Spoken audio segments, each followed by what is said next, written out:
First of all, I welcome dear engineers to this unique seminar subject on cybersecurity laws in Bangladesh. I welcome fellow engineers, especially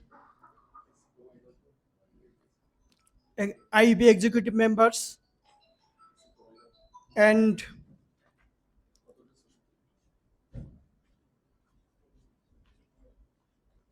the executive members of CSE division of IEB.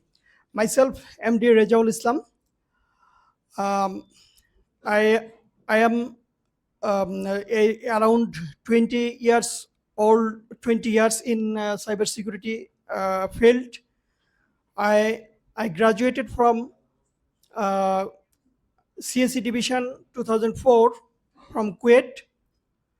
Then I contributed in the telecom industry from after passing completing my graduation. Then IT industry, GPIT, Accenture, etc. Then after that, I joined in a government cybersecurity unit. You know all that BGD eGovCert, which is playing key role to contribute cybersecurity in Bangladesh.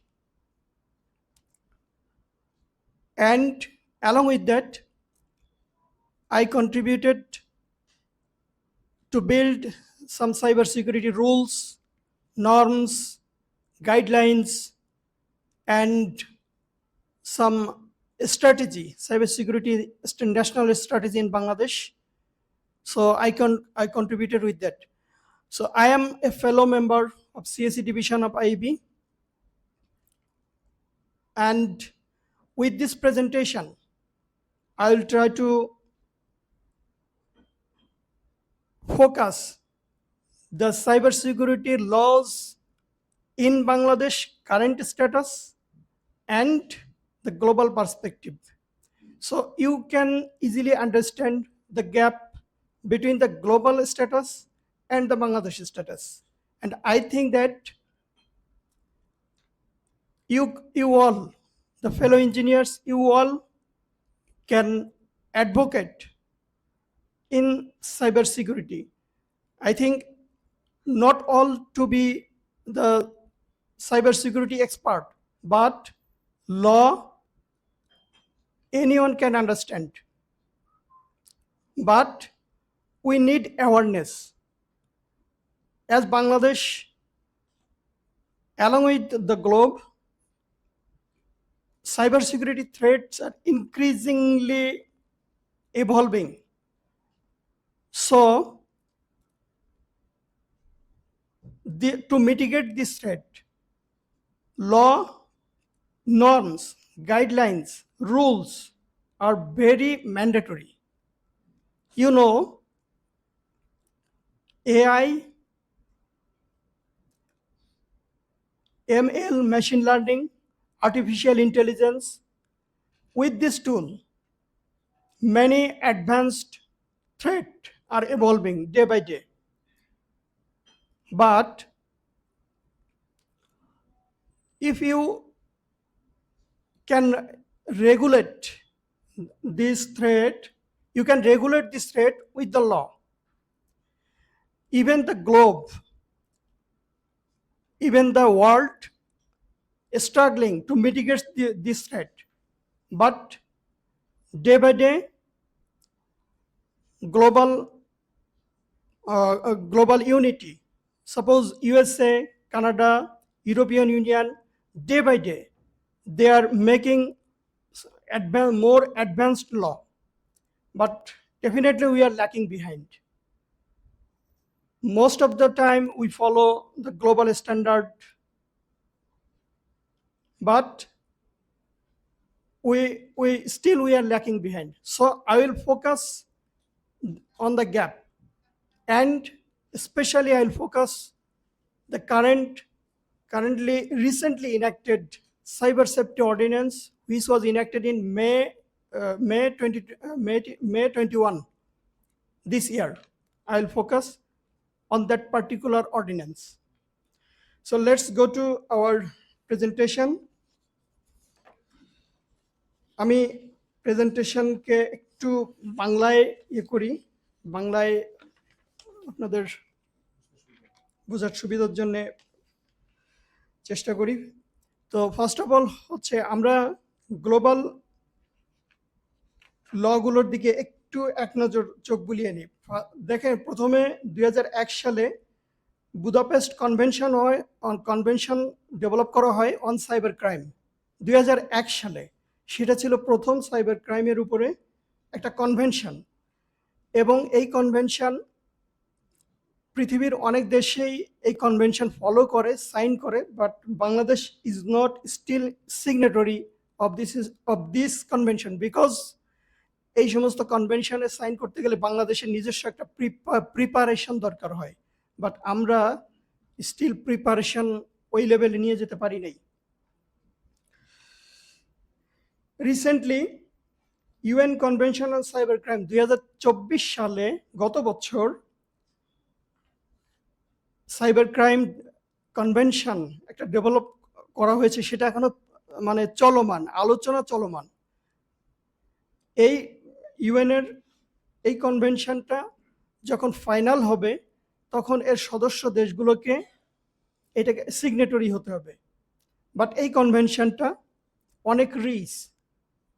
United nation থেকে very recently মানে এই কনভেনশনটা আমি দেখেছি, এটা অনেক norms, rules, regulation এখানে দেওয়া আছে। আর একটা কনভেনশনের আমি বলি, ইউএন থেকে UNGGE, UN group of government expert, যেটা 2004 থেকে প্রেজেন্ট। এখানে আপনারা দেখতে পাচ্ছেন এটাও ইউনাইটেড নেশনের। তো গ্রুপ অফ গভর্নমেন্ট এক্সপার্ট কি করলো, প্রত্যেকটা দেশকে সাইবার সিকিউরিটিতে যে রুলস, নর্মসগুলোকে অবশ্যই মেনে চলতে হবে, সেই রকম 11টা নর্মস এরা group of government expert develop করলো। এর মধ্যে এই 11টা নর্মসের ভিতরে যেমন আপনি আপনার দেশ থেকে বহির্বিশ্বের বাইরের দেশকে সাইবার অ্যাটাক করতে দিবেন না। এই ধরনের 11টা নর্মস আছে। এই গ্রুপ অফ গভর্নমেন্ট এক্সপার্ট এই নর্মসগুলো ডেভেলপ করছে। তার মধ্যে ওয়ান অফ দ্য ইম্পর্টেন্ট, আপনার দেশ থেকে আপনি অন্য দেশের গুরুত্বপূর্ণ তথ্য পরিকাঠামোতে অ্যাটাক অ্যালাউ করবেন না। তো এখানে চিন্তা করেন, একটা দেশ যদি এই নর্মস ফলো করে তাহলে কিন্তু সাইবার অ্যাটাক অনেকাংশে মিটিগেট হয়ে যায়। সো আমরা দেখতে পাচ্ছি বর্তমান বিশ্বে সাইবার ওয়ারফেয়ার মানে যা ঘটতেছে, আসলে নর্মসের প্রতি অ্যালাইনড কিংবা এই নর্মসটা ফলো করা আসলে খুবই কম। দেন হচ্ছে GDPR, general data protection regulation, 2018 সালে যেটা ইউরোপিয়ান ইউনিয়ন ইনঅ্যাক্ট হয়েছে। ব্যক্তিগত তথ্য সুরক্ষা, ব্যক্তিগত তথ্যকে মানে এত গুরুত্ব দেওয়া হয়েছে, জিডিপিআর এত এলাবোরেট যে এখানে কোনো সোশ্যাল মিডিয়া অপারেট করতে গেলে তাদেরকে অনেক ভেবেচিন্তে কাজ করতে হয়। কিন্তু আমাদের দেশ কিংবা মানে আমরা যারা, আমাদের দেশেও কিন্তু এইরকম প্রাইভেসি নিয়ে বা কিংবা ব্যক্তিগত উপাত্ত সুরক্ষা নিয়ে এইরকম কিছু এখনো ডেভেলপ ওই পর্যায়ে যাইতে পারিনি, যার কারণে সোশ্যাল মিডিয়া বলেন কিংবা যারা ডিজিটাল এই জাতীয় বিজনেস করেন, যারা টেক জায়ান্ট, আমাদের প্রাইভেসি কিন্তু তাদের হাতে অনেকটা বন্দী। আমরা যতক্ষণ না প্রাইভেসি আইনে শক্তিশালী অবস্থানে যেতে না পারবো ততক্ষণ পর্যন্ত আমাদের প্রাইভেসি কিন্তু তারা আগে চিন্তা করবে যে আমাদের দেশে কি কতটুক অ্যাক্টিভ ল আছে। সো আমরা প্রাইভেসিতে এখন আগাইতে পারি না। আমি পরবর্তী স্লাইডে সেটা দেখাবো। তারপরে আফ্রিকান ইউনিয়নে মালাবো কনভেনশন তারাও কিন্তু আফ্রিকার সাইবার নিরাপত্তা ডেটা প্রোটেকশন নিয়ে তারাও কনভেনশন ডেভেলপ করেছে। অস্ট্রেলিয়া সম্প্রতি 2024 সালে নাগরিকদের ডিজিটাল পরিচয় সুরক্ষার জন্য ডিজিটাল আইডেন্টিটি অ্যাক্ট এই 2024 সালে ডেভেলপ করেছে। আপনারা চিন্তা করেন, আগে কিন্তু ইউএসএতে সোশ্যাল সিকিউরিটি নাম্বার থাকতো, মানুষের একটা সোশ্যাল সিকিউরিটি নাম্বার দেওয়া থাকতো। এখন যেহেতু ডিজিটাল ওয়ার্ল্ডে প্রবেশ করছে মানুষ, সো মানুষের একটা ডিজিটাল আইডেন্টিটি থাকতে হবে, যে আইডেন্টিটি মানে থাকবে ইউনিক। আমার যে আইডেন্টিটির মধ্যে আমার ফিঙ্গারপ্রিন্ট, আমার ফেস, আমার ভয়েস সব কিছু ইউনিক থাকবে। এখানে যদি কেউ মিসট্রিট করে, কেউ মিস ইন্টারপ্রেট করতে চায়, এই আইন তাকে প্রোটেকশন দিবে। সো ডিজিটাল ওয়ার্ল্ডে আমাদের এখন যে ম্যাল প্র্যাকটিসগুলো যা হচ্ছে, এটাকে প্রোটেকশন দেওয়ার জন্যে ডিজিটাল আইডেন্টিটি প্রোটেকশন অনেক বেশি জরুরি। বাট আমরা এখনো এখান থেকে অনেক পিছনে পড়ে আছি। অতি সম্প্রতি ইউরোপিয়ান ইউনিয়নে 2024 সালে ইউএআই অ্যাক্ট, আপনারা দেখেন আর্টিফিশিয়াল ইন্টেলিজেন্স অ্যাক্ট 2024 সালে ইউরোপিয়ান ইউনিয়ন এটা পাশ করেছে।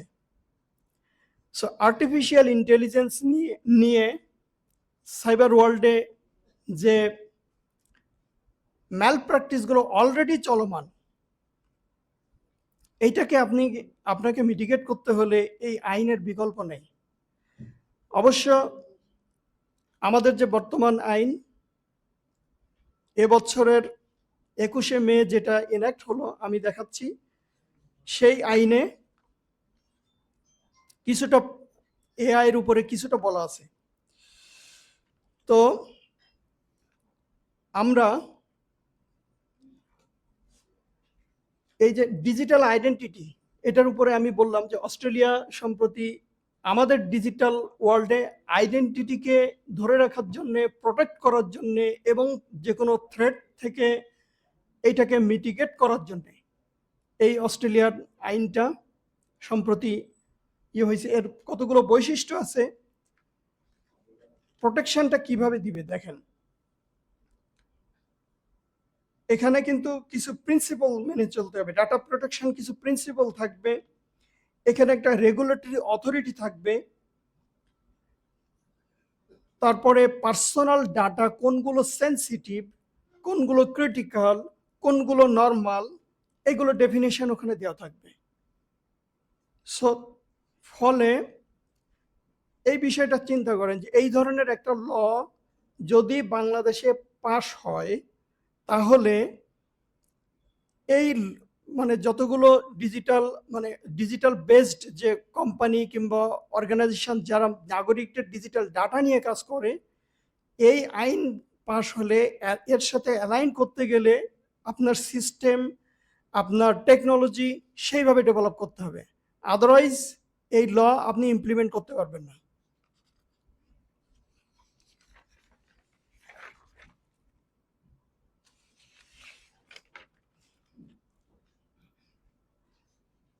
এবার আমি বাংলাদেশের যে সাইবার লগুলো যাত্রা উৎপত্তি কিভাবে শুরু হয়েছিল তার উপরে একটু আলোকপাত করি।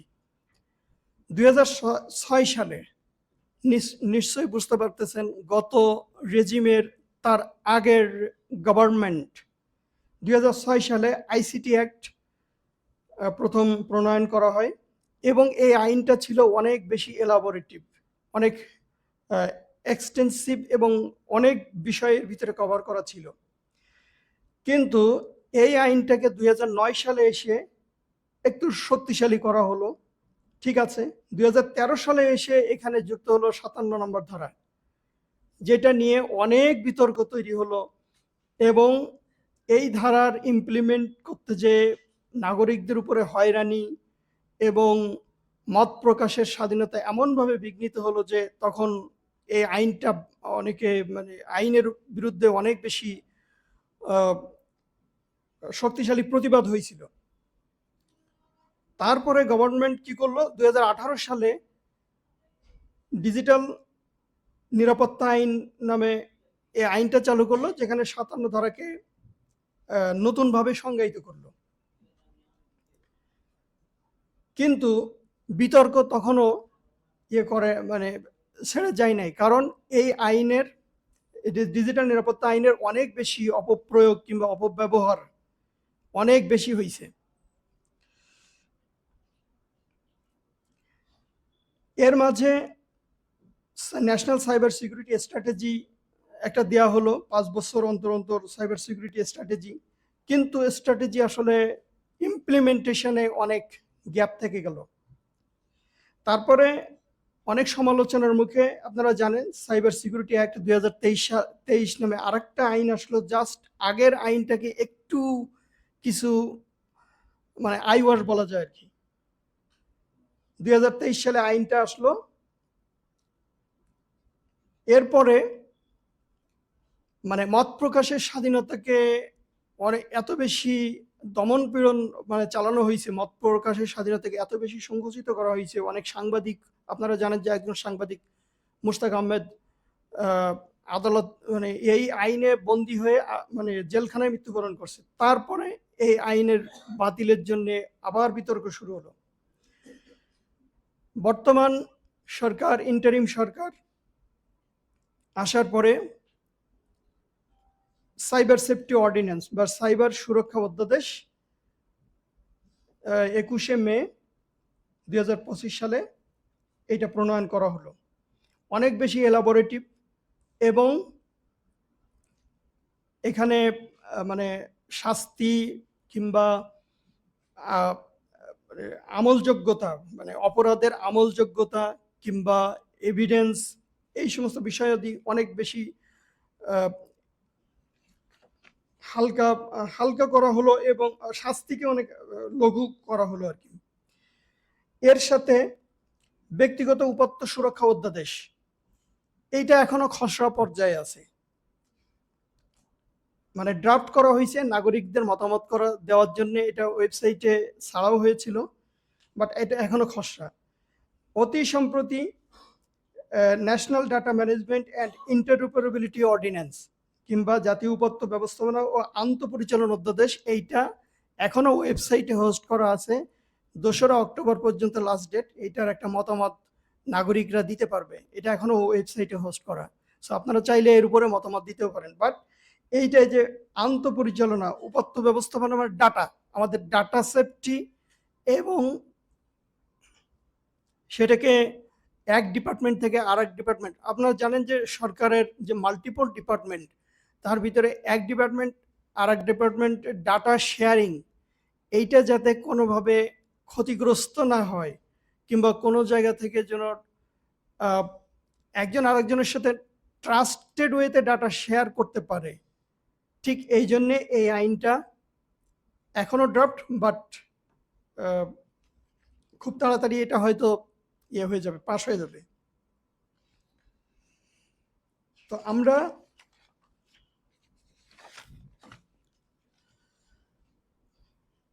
একটু কুইক ওভারভিউ দেই।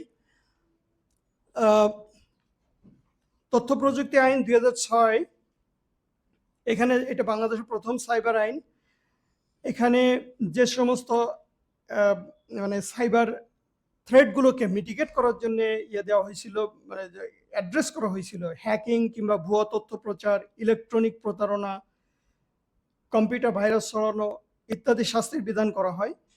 এবং 2013 সালে, যেটা বলেছি 57 ধারা সবচেয়ে বেশি 2013 সালে এসে তখন সবচেয়ে বেশি বিতর্ক সৃষ্টি করে। তারপরে আসলো মানে ডিজিটাল নিরাপত্তা আইন, এরপরে আসলো সাইবার নিরাপত্তা আইন 2023।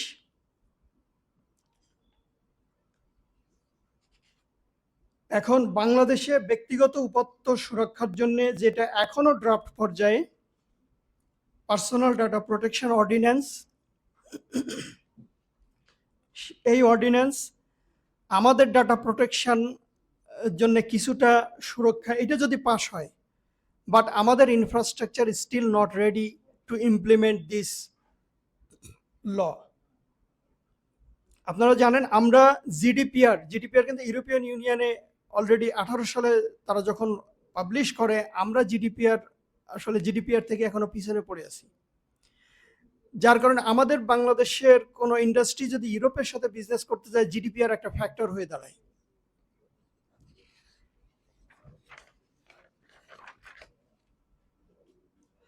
তো আমি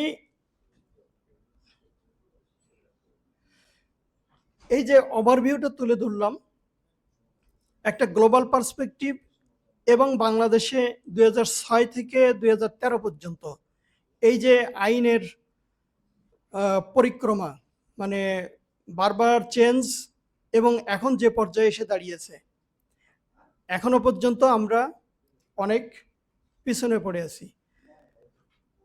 এখন এই যে সাইবার সুরক্ষা অধ্যাদেশ 2025 সালে যেটা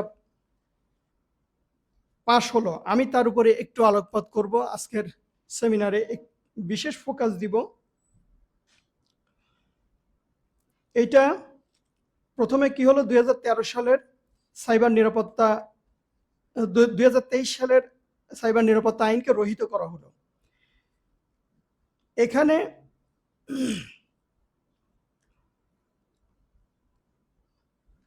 যে যে সমস্ত অপরাধের ধরন, সাইবার অপরাধের ধরন যেগুলো অ্যাড্রেস করা হলো, অননুমোদিত সিস্টেমের প্রবেশ, তথ্য মুছে ফেলা কিংবা তথ্যকে চেঞ্জ করে ফেলা, বিকৃতি ঘটানো, সাইবার স্পেসে জালিয়াতি কিংবা প্রতারণা করা, তারপরে ভাইরাস কিংবা ম্যালওয়্যার ছড়ানো, এগুলো কিন্তু অহরহ ঘটতেছে।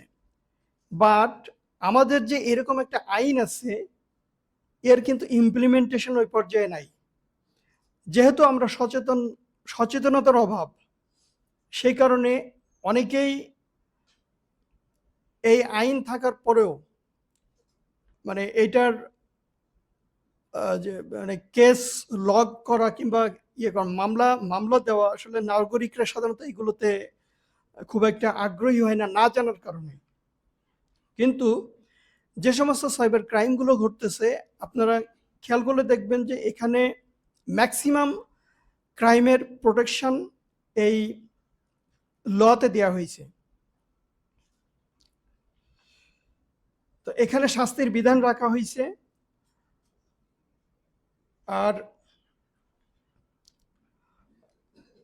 প্রথমবার যদি কেউ সাইবার ক্রাইম করে তাহলে হালকা লঘুদণ্ড, বাট একইভাবে যদি একই ক্রাইম বারবার করে তাহলে শাস্তির পরিমাণ সেইভাবে বাড়তে থাকবে। শাস্তির বিধান 3 নম্বরে এখানে দুইটা গভর্নিং বডি দেওয়া হয়েছে, national cyber security agency.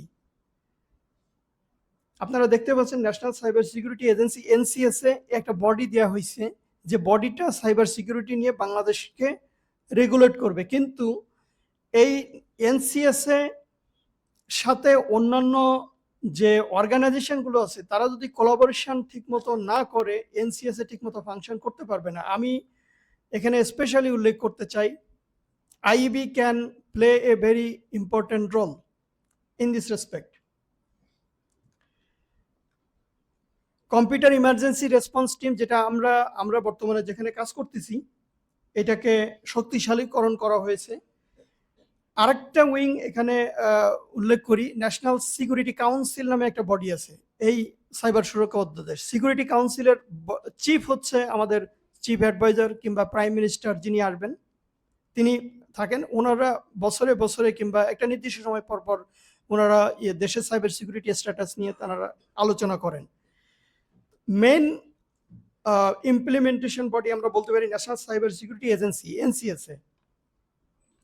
So NCSA যত শক্তিশালী হবে এবং কোলাবোরেশন, পাবলিক কোলাবোরেশন যত বৃদ্ধি পাবে, তত বেশি এই সাইবার ক্রাইমগুলো মিটিগেট করা সম্ভব হবে। আরেকটা বিষয় আছে আন্তর্জাতিক সহযোগিতা। সাইবার ক্রাইম মিটিগেট করতে গেলে অবশ্যই আন্তর্জাতিক কোলাবোরেশন অনেক বেশি বাড়াইতে হবে। কারণ হচ্ছে cyber threat, cyber attack knows no border, borderless crime হয়। এখানে কে কোথা থেকে অ্যাটাক করতেছে এটা আপনি ট্রেস করে মানে ট্রেস করলে বুঝতে পারবেন যে এটা কোনোটা সোর্স বাংলাদেশে, কোনোটা সোর্স বাইরে। একটু আলোকপাত করি সংক্ষেপে যে রিসেন্টলি 9টা ধারা বাদ দেওয়া হয়েছে। 2023-এর যে আইনটা ছিল 9টা ধারা বাদ দেওয়া হয়েছে। কেন দেওয়া হলো? এখানে আমি একটু কুইক ওভারভিউ দিই যে এখানে হয়রানিমূলক মামলা অনেক বেশি ছিল, কিংবা জনগণের কণ্ঠরোধ কিংবা পাবলিক ভয়ে আসলে অনলাইনে সোশ্যাল মিডিয়াতে কথা বলতে পারতো না, সেটা আপনারা সবাই জানেন। এখানে এই যে এই ধরনের যেগুলো মিসইউজ হতো সেই ধরনের ধারাগুলোকে বাদ দেওয়া হয়েছে। তার সাথে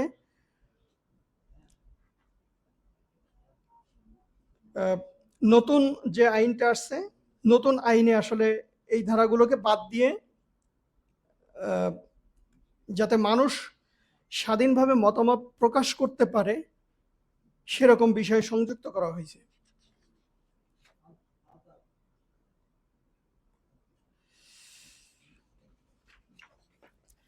আমি একটা দেখেন যে নাগরিকদের সার্বক্ষণিক ইন্টারনেট, আপনারা জানেন সার্বক্ষণিক ইন্টারনেট পাওয়া নাগরিকদের একটা অধিকার, কিন্তু বিগত সরকারের শেষ পর্যায়ে এসে নাগরিকরা যে কি ভোগান্তির শিকার হয়েছে আপনারা ভালোভাবে প্রত্যক্ষ করেছেন। দেশের যারা ফ্রিল্যান্সার তারা চরমভাবে ভুক্তভোগী ছিল। এই বর্তমান আইনে সাইবার সুরক্ষা এই যে ডেফিনেশনটা দেওয়া হয়েছে, লাস্ট লাইনে আপনারা দেখেন নাগরিকদের সার্বক্ষণিক ইন্টারনেট প্রাপ্তির অধিকারও ইহার অন্তর্ভুক্ত থাকবে। সো সাইবার সুরক্ষা এই যে এখানে ডেফিনেশনে দেখেন কোনো কিছু বাদ দেওয়া হয়নি। মানে আপনারা যদি পড়েন ডিজিটাল ডিভাইস, সাইবার সুরক্ষা অর্থে digital device, computer, tablet, smartphone কিংবা digital wireless computer system, computer data, মানে এখানে যত ধরনের সাইবার স্পেসের ব্যাপ্তি যত ধরনের হতে পারে সকল সকল কিছুই সাইবার স্পেসে মানে সাইবার স্পেসের এইগুলো সকল কিছু সুরক্ষা এর ভিতরে ইনক্লুড করা হয়েছে। সাথে সাথে নাগরিকদের মানে ইন্টারনেট প্রাপ্তির অধিকার অন্তর্ভুক্ত।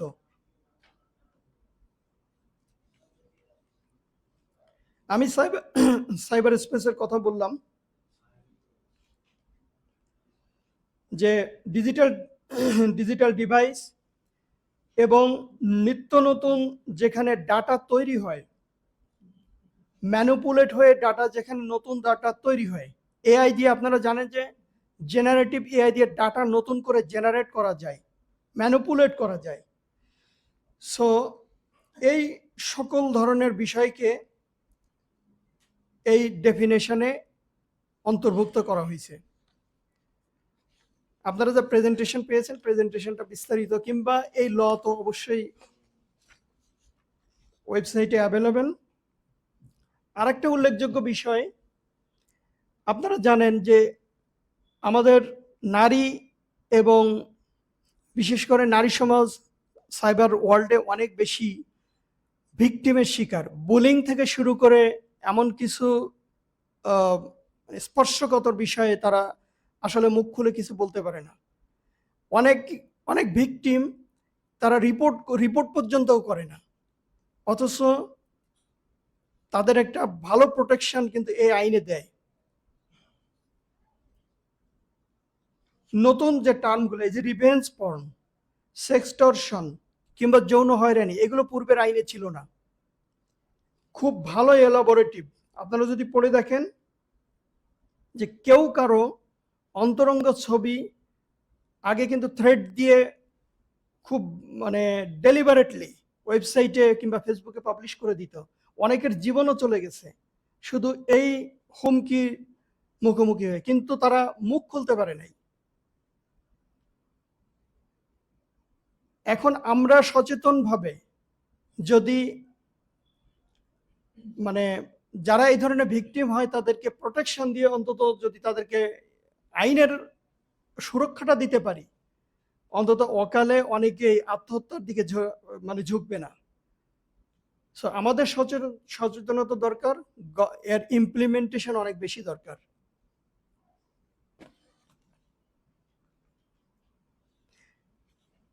সাইবার অপরাধ যত ডিফারেন্ট ধরনের হয়, আমি জাস্ট একটা নামগুলো উল্লেখ করলাম, যেমন ফিনান্সিয়াল ফ্রড বা ক্রাইম, সাইবার টেরোরিজম হতে পারে, সাইবার এক্সটর্শন হতে পারে, সাইবার ওয়ারফেয়ার, যেখানে কম্পিউটার একটা টার্গেট হতে পারে, কম্পিউটারকে অ্যাটাক করা হতে পারে, অথবা কম্পিউটার একটা টুল হিসেবে ব্যবহার হতে পারে।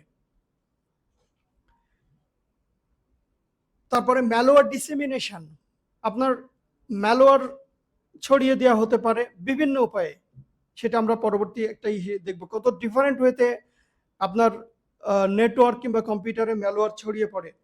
Online harassment, drug trafficking and online gambling, software piracy একটা কমন আমাদের মিস্টেক, আমরা যেটা মানে প্র্যাকটিক্যালি ফিল করি। হ্যারাস পাইরেটেড সফটওয়্যার দিয়ে খুব বেশি পরিমাণে ম্যালওয়্যার ডিসেমিনেট হতে পারে, বাট আমরা এগুলো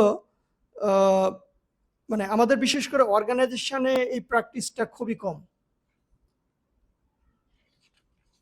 তো আমরা একটু আইনে চলে যাই।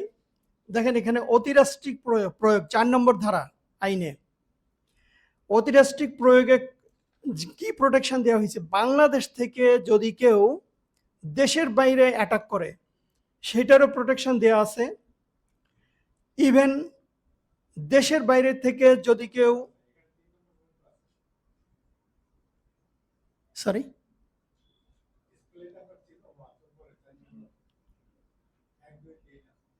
না, আমি ওই ধারা 4 নম্বর ধারা অতিরাষ্ট্রিক প্রয়োগ, ওই ধারা নম্বর 4, এটা হলো 4 নম্বর ধারার কিছু সাব পয়েন্ট। হ্যাঁ, তো 3 নম্বর যেটা, যদি কোনো ব্যক্তি বাংলাদেশের অভ্যন্তর হতে বাংলাদেশের বাইরে এই অধ্যাদেশের অধীন কোনো অপরাধ করেন, তাহলে এই অধ্যাদেশের বিধানাবলী এইরূপে প্রযোজ্য হবে যেন উক্ত অপরাধ প্রক্রিয়া বাংলাদেশে সংঘটিত হইয়াছে। আমাদের দেশে এই আইন যদি মানে না থাকে, তাহলে কিন্তু দেশের বাইরে বাংলাদেশ থেকে কেউ অ্যাটাক করলে তার প্রোটেকশন মানে সেটাও মিটিগেট করা সম্ভব না, কিংবা দেশের বাইরে থেকে যখন বাংলাদেশে যদি কেউ অ্যাটাক করে তখন কিন্তু তাহলে আমরা তাকে আইন দিয়ে ধরতে পারবো না। কারণ আমাদের দেশে কিন্তু মানে প্রথমে এই এই এটা আসে, প্রশ্নটা আসে যে তোমাদের দেশে আইন কি কি আছে, সেটা কতটুকু স্ট্রং।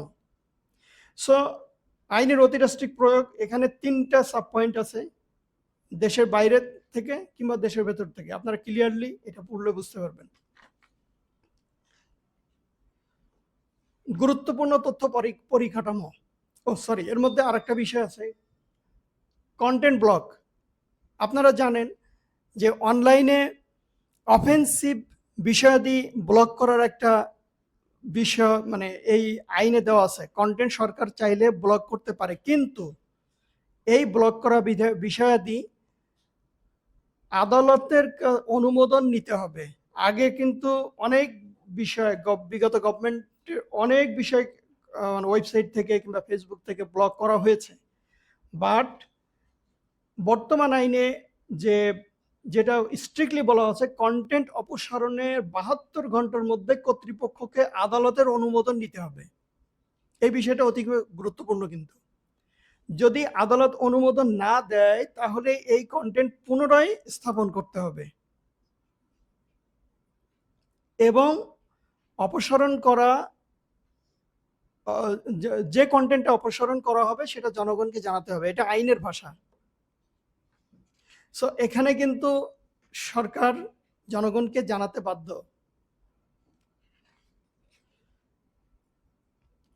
মানে সরকার চাইলে আসলে কোনো কিছু করতে পারবে না। গুরুত্বপূর্ণ তথ্য পরিকাঠামোর বিষয়ে আসি।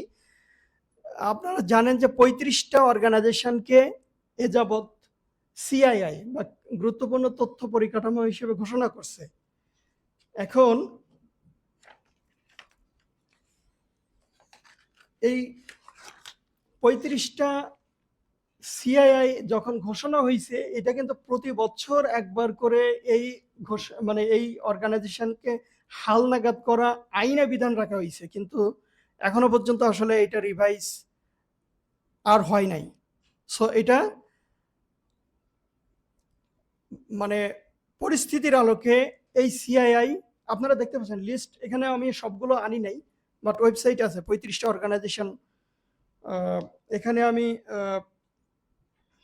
29টা নিয়ে আসছি। প্রথম যে প্রজ্ঞাপনটা হয়েছিল, পরে আবার 6টা বাড়ানো হয়েছে। এখন আইনে এই সিআইএ এর প্রোটেকশনটা কিভাবে দিছে দেখেন।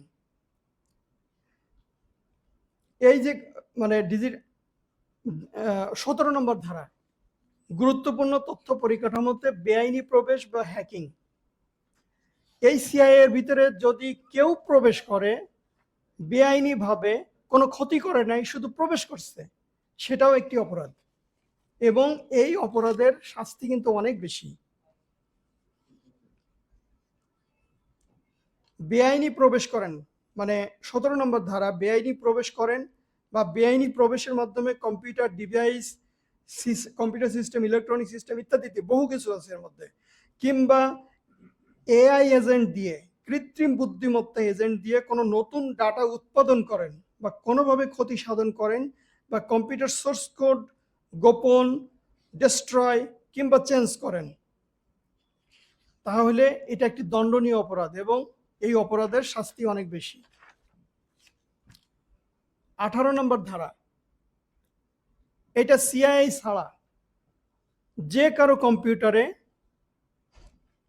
যে কোনো কম্পিউটার, ডিজিটাল ডিভাইস কিংবা কম্পিউটার সিস্টেম, কম্পিউটার নেটওয়ার্ক বেআইনি প্রবেশ করেন বা প্রবেশ করতে সহায়তা করেন।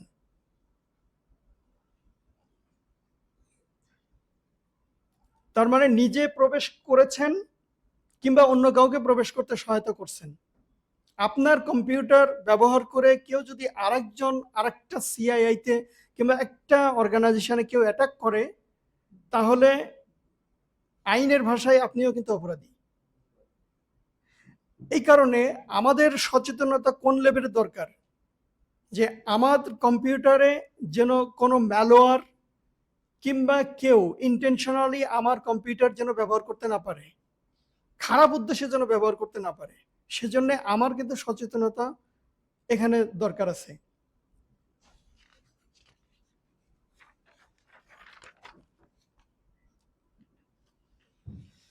আমি বলেছিলাম ম্যালওয়্যার প্রবেশ করানো কত ডিফারেন্ট হতে পারে। একটা হলো ভাইরাস, তো অনলাইনে মানে সোর্সের অভাব নেই। তারপরে ওয়ার্ম, যেখানে ওয়ার্ম হচ্ছে যে আপনার নেটওয়ার্কে একবার যদি ওয়ার্ম ঢুকে, তাহলে সেটা আপনার কোনো ক্লিক কিংবা আপনার কোনো অ্যাকশনের প্রয়োজন নেই, সে নিজেই রেপ্লিকেট করে ছড়াই দিবে নেটওয়ার্কের ভিতরে। A different type of malware, আমি এই স্লাইডে আসলে ডিফারেন্ট টাইপের ম্যালওয়্যারকে একটা প্রেজেন্ট করছি। ট্রোজান হর্স, এটা একটা ম্যালওয়্যার, ম্যালিসিয়াস সফটওয়্যার, যেটা আপনার অন্য সফটওয়্যার কিংবা একটা লোভনীয় কিছুর মোড়কে আপনাকে একটা ম্যালওয়্যার দিয়ে দিবে। ট্রোজান হর্স মানে বিষয়টা এরকমই, হয়তো আপনাকে একটা ফ্রি সফটওয়্যার দিচ্ছে, যে ফ্রি সফটওয়্যার আপনার কাছে উপকারী মনে হচ্ছে এই মুহূর্তে, কিন্তু তার ভিতরে ম্যালিসিয়াস কোডগুলো দেওয়া। রুটকিট হচ্ছে এমন বিষয় যেটা আপনি স্বাভাবিক আনইনস্টল করলেও রুটকিট সরাইতে পারবেন না, একেবারে সিস্টেমের কোর যেখানে ওএস ফাংশন করে সেখানেই ইনস্টল হয়ে যায়। একইভাবে ব্যাকডোর, যেটা আপনার সিস্টেমে ঢুকে এমনভাবে লুপহোল তৈরি করে যে ওই ম্যালিসিয়াস কোড যিনি ঢুকিয়েছেন তিনি চাইলে যে কোনো সময় আপনার সিস্টেম অ্যাক্সেস করতে পারেন, সেই ব্যাকডোরটা তৈরি করা হয়। র্যানসমওয়্যার, এই অ্যাটাকগুলো এখন বাংলাদেশে অনেক বেশি হয়। একবার যদি র্যানসমওয়্যার অ্যাটাক হয় আপনার অর্গানাইজেশনে, তারা কি করবে, আপনার সিস্টেম ফাইলগুলোকে এনক্রিপ্ট করে ফেলবে, আপনি আর কোনো কিছু অ্যাক্সেস করতে পারবেন না, এবং একটা মেসেজ দিয়ে দিবে যে কংগ্রাচুলেশন, ইউ আর এনক্রিপ্টেড, টাকা দেন। ডলার চেয়ে বসবে এবং টাকা না দেওয়া পর্যন্ত আপনি ওইগুলো ডিক্রিপ্ট করতে পারবেন না, আর আপনি ওই ফাইলগুলো অ্যাক্সেস করতে পারবেন না। চিন্তা করেন, এখানে যদি আপনার যদি সেন্সিটিভ ডাটা থাকে, যে ডাটাগুলো ইম্পর্টেন্ট, সেটা যদি কোনোভাবে এনক্রিপ্ট হয়ে যায়, তাহলে আপনি আর ফাংশন করতে পারবেন না। বাট এর থেকে পরিত্রাণ উপায় আছে, সেটা হলো রেগুলারলি ব্যাকআপ নেওয়া, এবং ব্যাকআপটা এমনভাবে রাখা যেখানে কোনো ম্যালওয়্যার ঢুকতে না পারে।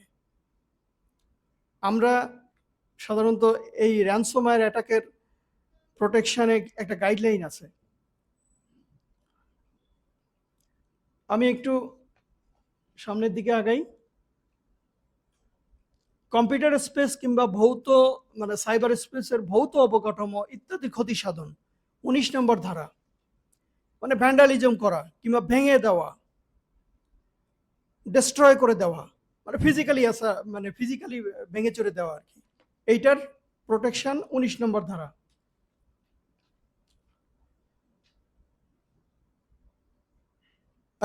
আপনারা জানেন সাইবার স্পেসে জুয়া খেলা কতটা বেড়েছিল এবং আমাদের রিমোট এরিয়া কত বেশি ইনভলভড জুয়া খেলায়।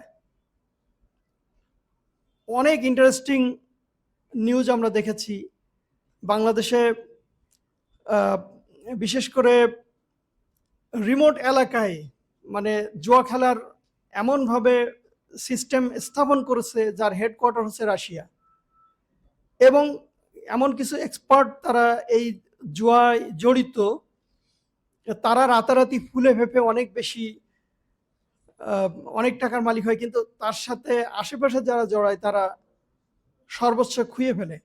সো সরকার এই আইনটা পাশ করার পরপরই অনেক মানে এখানে সাম্প্রতিক কিছু খবর আমি তুলে ধরেছি।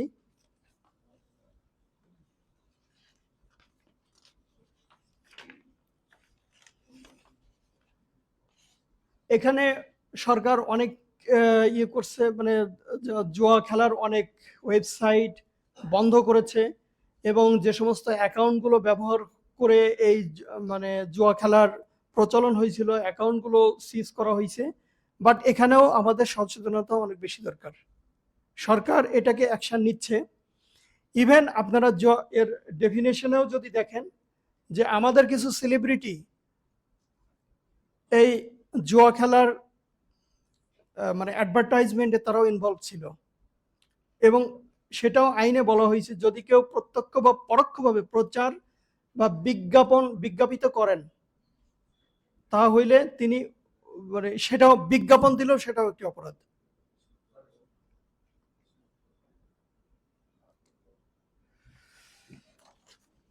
জালিয়াতি হচ্ছে 21 নম্বর ধারা। এখানে জালিয়াতির যে ডেফিনেশনটা দেখেন, জালিয়াতি হচ্ছে কৃত্রিম বুদ্ধিমত্তা এজেন্ট কর্তৃক বিনা অধিকারে বা প্রদত্ত অধিকারের অতিরিক্ত হিসাবে বা অনধিকার চর্চার মাধ্যমে সাইবার স্পেস ব্যবহার করিয়া কোনো কম্পিউটার বা ডিজিটাল ডিভাইসের ইনপুট আউটপুট প্রস্তুত, পরিবর্তন, মুছে ফেলা কিংবা হাইড করা, কিংবা মানে অশুদ্ধ ডাটা কিংবা মানে করাপ্টেড ডাটা, প্রোগ্রাম বা তথ্য বা ভ্রান্ত কার্য ইত্যাদি ইত্যাদি অনেকগুলো টার্ম, এখানে আমি অতগুলো পড়বো না। এখানে আরেকটা বিষয়, ডিজিটাল মানি বা ইলেকট্রনিক মুদ্রা বা ক্রিপ্টোকারেন্সি উৎপাদন বা অন্যের জাতীয় পরিচয়পত্রে নিবন্ধিত সিম ব্যবহার করিয়া মোবাইল ব্যাংকিং পরিচালনা করা বা হুন্ডি কাজে নিযুক্তি কিংবা জুয়ার পোর্টাল পরিচালনা করা সবই জালিয়াতির অন্তর্ভুক্ত। আমি এখানে শাস্তির কথা উল্লেখ লিখি না, এটা আইনে আছে, দেখে নেবেন। জালিয়াতি কত ডিফারেন্ট পর্যায় হতে পারে আমি জাস্ট একটা এই স্লাইডে দেখানোর চেষ্টা করছি।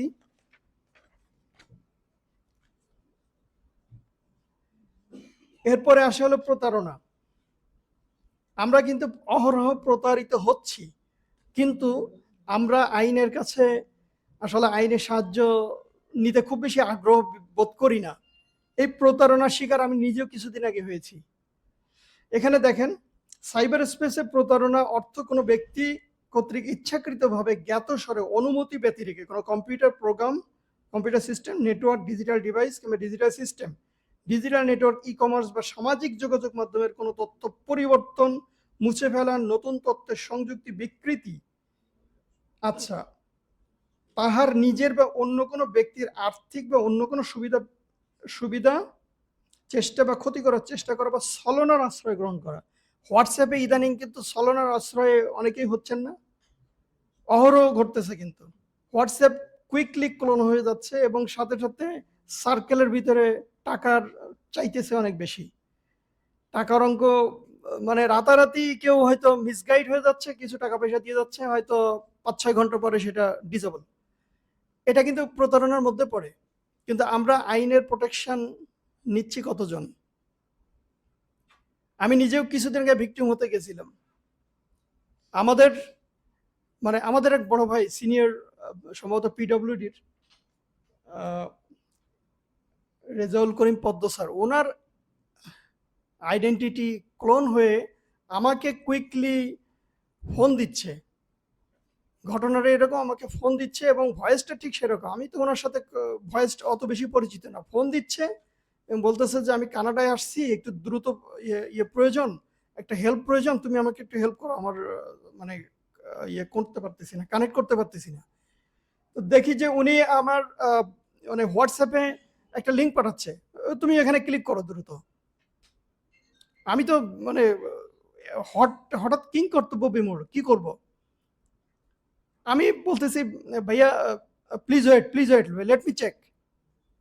আমি তখনও ক্লিক করি নাই, কিন্তু বারবার যখন ওই লিঙ্কটা পাঠাচ্ছে উনি আবার বলতেছে কেন তুমি এত লেট করতেছো প্লিজ।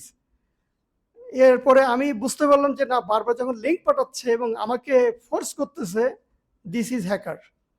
সো আমি ওইটাই, এরপরে কলটা কেটে দিলাম, আমি ফোনটা রেখে দিলাম, স্ক্রিনশটটা নিয়ে রাখছিলাম। নিয়ে রেখে আমি যখন আমার গ্রুপে শেয়ার করছি তখন একজন রিপোর্ট দিছে যে ওনার ফোন ক্লোন হয়েছে। বাট এই ক্ষেত্রে উচিত হলো যে স্ক্রিনশট নিয়ে আমি কিন্তু চাইলে আইনের আশ্রয় নিতে পারি, মানে আইনের প্রোটেকশন আমি নিতে পারি। কত ধরনের সোশ্যাল ইঞ্জিনিয়ারিং হয়, মানে পিপুলকে বায়াস করে এই অ্যাটাকগুলো কিন্তু খুব সহজে হয়। এটাকে বলে সোশ্যাল ইঞ্জিনিয়ারিং। আপনি যতই প্রোটেকশন নেন না কেন, আপনি যতই অ্যাওয়ার থাকেন না কেন, আপনার দুর্বল পয়েন্ট, যারা অ্যাটাকার তারা কিন্তু আপনার দুর্বল পয়েন্ট জানে। সো তারা কিন্তু দুর্বল পয়েন্টে অ্যাটাক করে। এটাকে বলে সোশ্যাল ইঞ্জিনিয়ারিং। আপনাকেই পুরো মডিফাই, মানে আপনাকে সাইকোলজিক্যালি তারা মিসগাইড করবে। আপনি যদি মিসগাইড হয়ে যান তাহলে আপনি ভিকটিম হয়ে যাবেন। এখানে যেমন ভিশিং বা ফোন কল অ্যাটাক, যেটা আমি ফোন কলে পেয়েছি, কিংবা ফিশিং অ্যাটাক, বেইটিং বেইটিং মানে যেটা মাঝে মধ্যে খুব দ্রুত অফার দেয়, মানে ভালো ভালো অফার দেয়, দ্রুত ক্লিক করুন, কিংবা একটা দিছে স্পেয়ার ফিশিং, মানে আপনার অর্গানাইজেশনের বড় বস থেকে মেইল আসছে, মনে হচ্ছে যে আপনার ডাইরেক্টর মেইল করছে, দ্রুত একটা কাজ করে দিতে হবে, বাট সেটা যে ডাইরেক্টর আসলেই করে নাই, সেটা আপনাকে আগে এনশিওর করতে হবে যে আসলেই উনি মেইলটা করে এরকম কিছু চাইছে কিনা। স্পেয়ার ফিশিং, ফিশিং মেইলের একটা উদাহরণ আমি এখানে দিয়েছি। সাধারণত আপনাকে একটা লোভনীয় প্রস্তাব দেয় কিংবা একটা লিঙ্ক দেয় যেখানে আপনি ক্লিক করেন।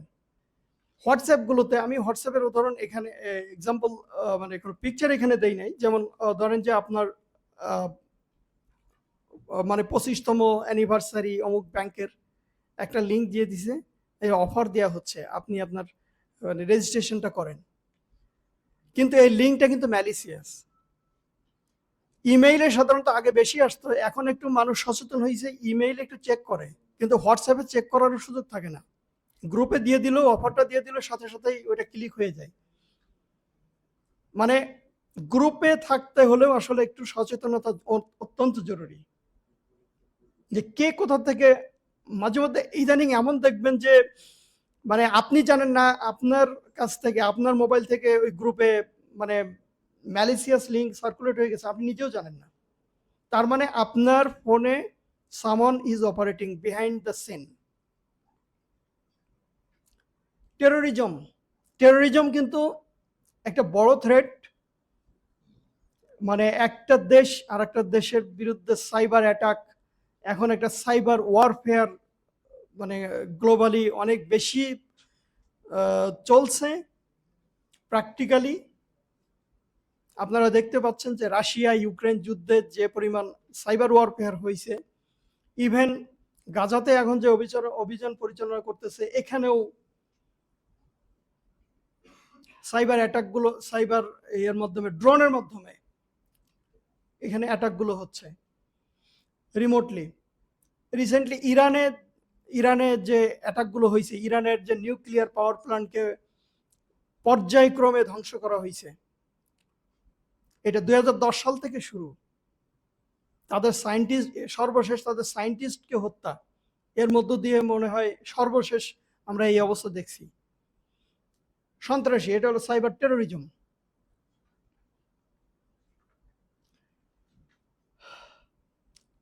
আপনার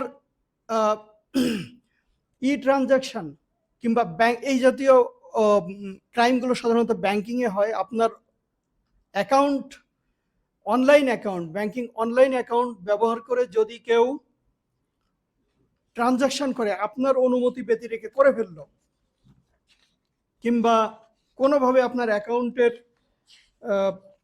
অ্যাক্সেস নিয়ে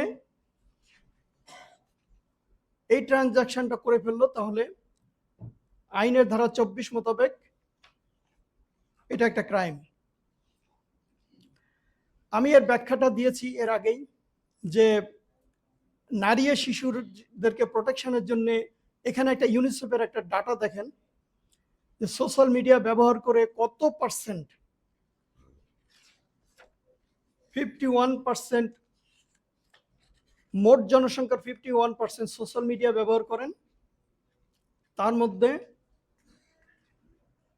সাইবার বুলিং এর শিকার হন একটা সিগনিফিক্যান্ট ফিগার।